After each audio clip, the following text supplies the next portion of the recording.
안녕하세요. 역사를 사는 박사입니다. 오늘은 당나라 때 안사의 난에 대해서 한번 알아보겠습니다. 당 현종 이윤기는 중국 당나라의 제6대 황제입니다. 벼로는 당명황, 당태종 이시민 이후 개원성세로 불리는 황제의 제1번영을 이끌기도 하였습니다. 동서의 안사의 나이라는 별명을 제공하였습니다.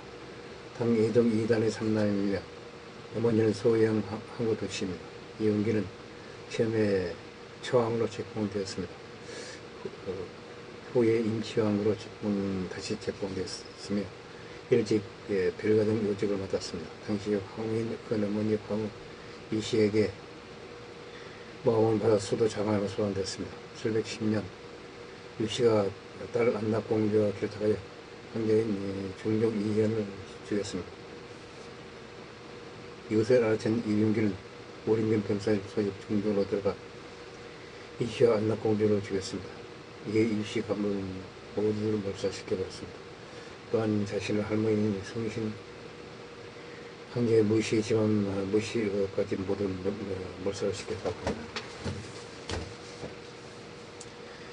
이후 고모 태평공주에게 아버지 예종 2단의 포기 주도 운동을 맡아달라 하였습니다. 그로 인해 2단은 다시 황제의 자리에 앉았습니다. 이윤기는 평광에 책봉되다가 큰형인 이헌의 양보로 황태자에 책봉되었습니다. 712년 9월 이때는 이윤기 27번째 생일이었습니다.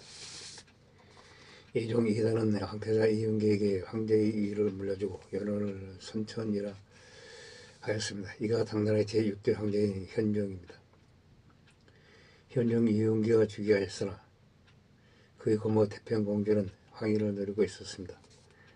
태평공주는 은밀히 여러 번 이윤기에게 독살하라 하였으나 모두 실패하였습니다. 713년에 이윤기는 태평공주와 그 일당을 모두 죽였습니다.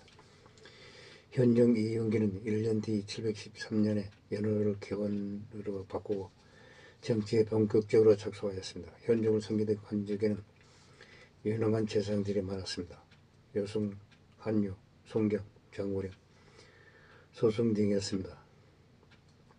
이들 모두 각자의 능력이 출중하고 황제에 대한 충성이 심히 지극하였습니다. 그 중에도 여승의 공이 가장 높았습니다. 이윤기는 그를 승상에 임명하였습니다. 여승은 그에게 가난의 대치를 포함한 750가지 조건을 제시하였습니다. 이윤기는 이것을 모두 수용하였다고 합니다. 한유는 언제나 이윤기에게 직언을 올렸습니다. 하지만 소승은 이윤기에게 언제나 순종적이고 아첨을 하였습니다. 이윤기는 짐이 천하 백성들을 살찌면 아무 예한이 없다라고 하였습니다. 이윤기가 제2척에 얼마나 민생 위주의 정치에 전력을 쏟았는가를 보여주는 대목입니다. 이윤기는 중앙의 유능한 관리를 지방의 도덕이나 자서로 발견하였습니다. 적성에 맞지 않는 관리는 모두 교체하였습니다. 현재는 나라에 가뭄이 들었습니다. 항공의 쌀을 배고픈 백성들에게 나누어주는 등 어진 정치를 펴었습니다. 환관과 인척을 정치에 관여하지 못하도록 하여 정치가 몰라질 위험을 미리 막았습니다. 또한 이윤기는 사찰과 승리 수준을 줄였습니다. 권력가들을 제압하는 한편 조정을 쟁취하여 상벌을 엄정히 나누어줘서 중종 이후의 혼란스러웠던 정치 상황을 안정시켰습니다. 이윤기 훈련 정치 덕분에 당나라의 국력은 강해졌습니다. 태종 이시민이 이루은 태평성대 번거로운 지시를 하여 후세 사람들이 이를 당시 연호인 개원을 따서 개원이치라고 불렀습니다. 현종 이윤기는 교만해져서 자신을 위해 지관한 훌륭한 대신들을 내치고 자신에게 아침을 떨고 손양한 신하들을 중용하였습니다. 또 이원을 해와 광내들을 교환하기도 하였습니다. 그리고 이윤기는 유능한 장군을 해임하고 이인보를 승상으로 임명하였습니다. 이인보는 무식하고 무능한 인간이었지만 아침에 태어나서 이은기 총애를 받아 승상까지 올랐습니다. 또한 이은기에게 모든 정보를 차단하고 19년간 국정을 진행한 간신배였습니다. 737년 자신이 가장 사랑했던 무예비가 죽었습니다. 이은기는 어느 날 한 여자를 보는 순간 그녀에게 반해버렸습니다. 만사가 손에 잡히지 않았습니다. 결국 당대 최고 권력가인 한강 고록사에게 그녀를 데려오게 하였습니다. 그녀가 바로 수왕비 양옥한이었습니다. 양옥한은 이은기 며느리였습니다. 그녀의 미모에 반한 이은기가 그녀를 자신의 삼남인 수왕 이모에게서 가르쳤던 것입니다. 745년 이은기의 나이 61세 때였습니다. 양옥한은 27세였다고 합니다. 귀빈 항우 당한가는 자제였습니다. 당시 항우가 죽고 없던 차였습니다. 그녀는 항우의 역할을 대신하다시피 하였습니다. 이 여인이 바로 양귀비입니다. 현령 이은기는 죽은 양귀비의 아버지에게 대제국공이라는 벼슬을 내리고 그녀의 숙부와 3명의 친오빠에게도 높은 벼슬을 주었습니다. 또한 양귀비의 3명의 언니를 모두 국분위로 책봉하여 그 세도가 어마어마하였습니다. 이은기는 그 중에서도 양귀비의 셋째 언니 곽귀국 부인에게도 반해 그녀가 더 애정 행각을 벌였습니다. 그녀를 싫던 양귀비가 곽귀국 부인을 한국에 들어오지 못하게 하였습니다. 이에 노한 이은기는 양귀비를 거기서 쫓아내버렸다고 합니다. 이 양귀비의 이유가 친척 중에서 가장 세도를 들인 사람은 양귀비 사촌 아빠인 양감입니다. 양감은 이은기에게 총애를 받아 이은기에게 국충이라는 이름을 하사받았습니다. 임보와 죽자 양국충은 성상까지 올랐습니다. 양국충도 소인배여 간신배인지라 충실은 주의가 내주와 아청번들을 이은기 옆에 붙여놓은 등 전행을 받았습니다. 당시 내쳐진 양귀비는 양국충의 집에 있었습니다.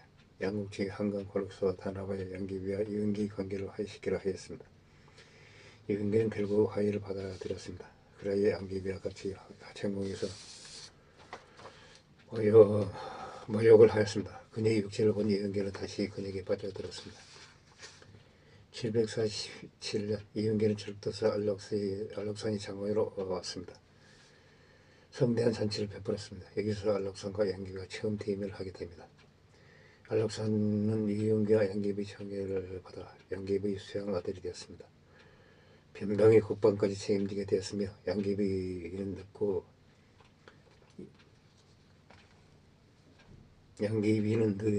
늙은 이은기 대신 전고치고 어려운 안록산을 사랑하게 됐다고 합니다. 이때 성상 양국충 안록산의 등장으로 점점 이기감을 느꼈습니다.